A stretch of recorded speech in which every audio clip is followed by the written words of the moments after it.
Number 1। বন্ধুরা দেখুন, জাপানে মেয়েটি কি সুন্দর পিঠে বাচ্চা নিয়ে লাঙ্গল করছে। নাম্বার 2। এই মেয়েটি বড় বড় গাছের গুঁড়ি কেটে কি সুন্দর মডেল তৈরি করছে। বন্ধুরা দেখুন, দেখলে আপনি অবাক হয়ে যাবেন, কত সুন্দর সুন্দর মডেল। এই কাঠের মডেলগুলি জাপান থেকে বিভিন্ন দেশে রপ্তানি করা হয়। কি সুন্দর কাঠ কেটে কেটে ময়ূর তৈরি করেছে গুঁড়ির ওপরে, দেখুন বন্ধুরা। নাম্বার 3। এখানে লোকটি নদী থেকে কি ধরে চলুন দেখি। বন্ধুরা, লোকটি এখানে নদীতে এসে একটা কি পেয়েছে। ও এইটা একটা নীল রঙের কাঁকড়া।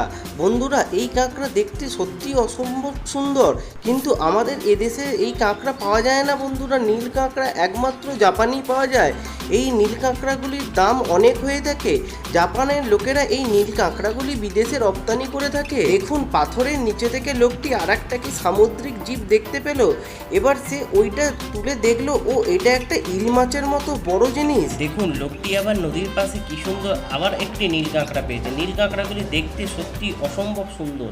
এই কাঁকড়াগুলি সত্যি বিদেশে রপ্তানি করে এরা প্রচুর টাকা ইনকাম করে বছরে। বন্ধুরা, এখানে লোকটি কি দেখতে পেল দেখুন, এখানে দুটি কাঁকড়া পেয়েছে। কাঁকড়া দুটির পেটে ডিম আছে। এগুলো তো ইন্ডিয়ান কাঁকড়া। এই কাঁকড়াগুলিও জাপানে পাওয়া যায়। জাপানে এই কাঁকড়াগুলি সচরাচর স্ট্রিট ফুড হিসাবে বাইরের দোকানে দোকানে বিক্রি করা হয়, কিন্তু এই কাঁকড়াগুলি ছোট বলে এখানে সে এই কাঁকড়াগুলিকে ছেড়ে দিল। নাম্বার 4। দেখুন, জাপানের এই বাচ্চা ছেলেটি বড় বড় দুটো মাছ এনেছে। মাছগুলি সে এবার ধুয়ে কি করে দেখা যাক। বন্ধুরা, रुको जरा सबर करो बोला धक्का बुक्की नहीं करने का। বন্ধুরা, বাচ্চাটির কার্যকলাপ পার্ট 2 এ দেখার জন্য আপনি চ্যানেলটি সাবস্ক্রাইব করুন।